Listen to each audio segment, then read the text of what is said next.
I was pretty late with the preview last season, and it's not like I followed it myself. I mean, I ended up watching all 3 of the action/sword fighting light novel adaptations I said I wouldn't give the time of day. Of course, One Punch Man met the hype and was the most popular and bestest thing since ever. But we have to wait a while for some new One Punch Man. So let's see what looks good in the winter season. From the start I can say this season looks more serious. There are a lot of anime with uber complicated plots and interesting concepts as their foundation. I mean, they mostly use those interesting concepts to set up something generic like superpowered individuals fighting other superpowered individuals. But that's not bad at all. At least they're not annoying high schoolers this season.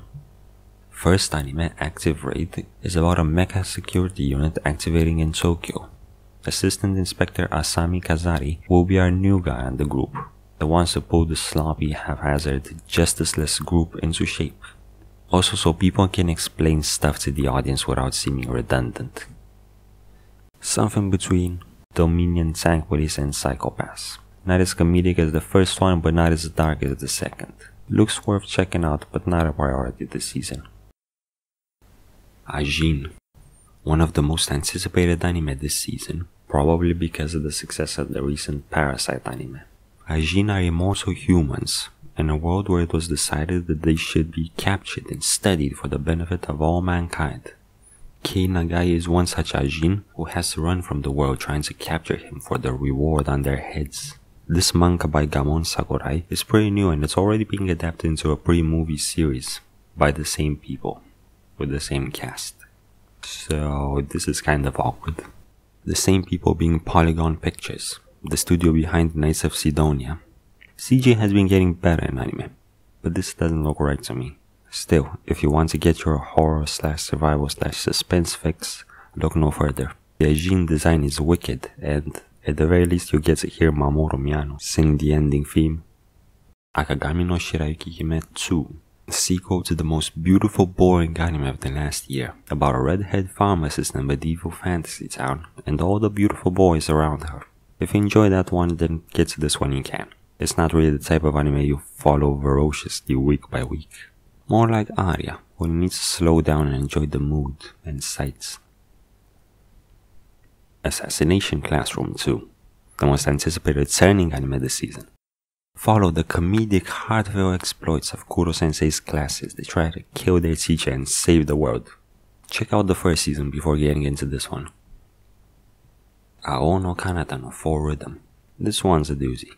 Basically, they're using it to set up the massively interesting discovery of anti-gravitation to tell the story of a flying circus. It's based on a beautifully drawn hentai visual novel by Akinashi Yu, but the anime looks tame, limited to being a slice-of-life sports show. With the idyllic setting, moe design and choppy animation, it looks pretty boring to me. Boku Dakegai Naimachi, or Erased, is a supernatural mystery that follows Satoru Fujinuma, a 29-year-old mangaka who has a supernatural ability that forces him to prevent deaths and catastrophes by being sent back in time before the incident occurs. One such incident has him framed as a murderer. Desperate to save the victim, he sent himself back in time only to find himself as a grade schooler 1 month before fellow classmate Kaio Hinazuki went missing.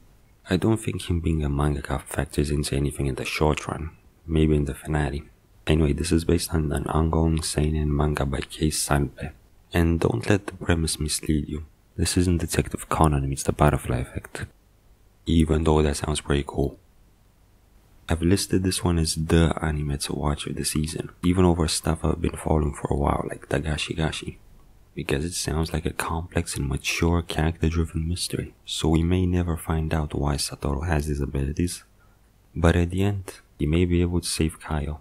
And himself. Bubuki Buranki follows Azuma Iki and other users of sentient weapons known as Bubuki in a futuristic Tokyo as they try to find and revive the Titan All Mai. Even though most of them are brightly colored children, this seems a lot darker than your usual superpowered scenes fighting other superpowered scenes. The setting point though is the 3D work because it looks amazing. Like Guilty Gear Xrd, a mix between 3D characters and some great 2D plus After Effects post work. Dagashi Kashi is the story of Kokonatsu, a rural boy who wants to be a mangaka. Only problem is that his father wants him to inherit the family sweet shop. Then, one summer day, a weird city girl, Shidare Hotaru, comes by to take Kokonatsu's father away to work for her family's famous confectionery company. However, he will only agree if she can convince Kokonatsu to take over the family business. This is adapted from a very light comedic manga by Kotoyama, where each 10-page chapter revolves around a different daigashi, or sweet. What really appeals is the energy and passion that Kokonatsu and Hotaru have for sweets. That and the rest of the kooky people that inhabit this otherwise calm and warm rural landscape. Considering it started in 2014 and the chapters are half-length, I'm surprised they even had enough material for an adaptation. Plus, it's much more of a summer anime. But I'll take more Dagashikashi where I can. Dimension W. In the year 2071, the world's energy problems were solved by extracting energy from the W dimension, a fourth plane that exists beyond the X, Y, and Z dimensions. Those that extract the energy are named coils, the electromagnetic type. Our heroes in discovering this complex world filled with mathematical anomalies are a kimono-dressed middle-aged repo man that hates coils, and the coil android cutie teenage girl that will teach him what machine-human friendship is or something. Kyoma and Mira respectively. I'm not crazy about the characters, but the setting is very promising. Production looks solid and they're flaunting some darker than black connection, which was pretty cool. I like that they're adapting more manga now. Light novels have become the bane of my existence. Divine Gate. Based off the puzzle mobile game, it's an anime about superpowered weapon-wielding teenagers trying to reach the now legendary Divine Gate and have their wish come true. Maybe they want to change the past, the future, the world. Anyway, there are a lot of more interesting anime this season. I'm just gonna skip this. Durarara X2. This is seriously part 3 of season 2. I gave up on the series midway through the first season. There are a lot of interesting characters, but I hated the directing. If you kept up with this for so long, you'll watch this no matter what I say. If you've never heard of it, go back and watch the first season from 2010. It's by the same guy that wrote Bacano. Fairy Tail Zero. Prequel to Fairy Tail following Mavis Vermilion. If you enjoy Fairy Tail, have at it. Gambare Lulu Lolo 3rd season. Let's see. A series for babies. The other Gate anime of the season, or the second installment of it. In this one, the Gate connects a modern world with a medieval fantasy one. Demons and dragons that were invading the town in the fantasy world travel through, and after dispatching them, the modern world sends a tank unit through the gate. If you like this one, this is probably more of the same. Haito Gensho no Grimgar. Now this one is interesting. A group of people wake up in a foreign medieval fantasy world with no memory of who they are, or where they came from. A little bit like Log Horizon, where it looks a bit more gritty and based on day-to-day survival. Plus, I love the art. Haruchika, an adaptation of the 2008 mystery light novel series by Sei Hatsuno that follows Haruta and Chika, the only true members of the Wind Instrument Club. As they practice, try to recruit members so the club doesn't get shut down, and solve mysteries. Looks pretty silly. The two leads look fun to hang out with though. One thing to notice is that the character design is vastly different from the novel. Cool eyes though. Rejoice Naruto fans, Itachi is getting his own prequel series. Konosubarashi Sekai ni Shukufuku wo. Studio Dean is back with mediocre animation and another story about a hikikomori otaku being transported to a fantasy world. He died in this one, but the goddess Aqua gives him another chance in a medieval fantasy realm, allowing him to bring one thing along. He exploits those terms and chooses her to bring. So he gets the girl from the start.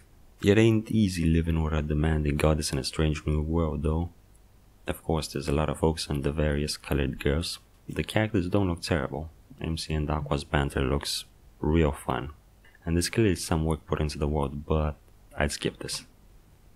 Kogaku no Pandora. In an age when large-scale natural disasters frequently happen all over the world, when cyborgs and autonomous robots are beginning to appear on the market in technologically advanced nations, and major world powers compete for technology and resources, the divide between the rich and the poor grows and the future for the poor looks bleak. This is a story about cute android girls doing cute things. This is what I meant at the start of the video. Well, this and Dimension W and some others. All that setup, all that interesting world building, and all they do is show something completely generic done a million times. Now, sure, that PV might be a cunning deceit, and things go south right after the first episode like in C3, but I doubt it.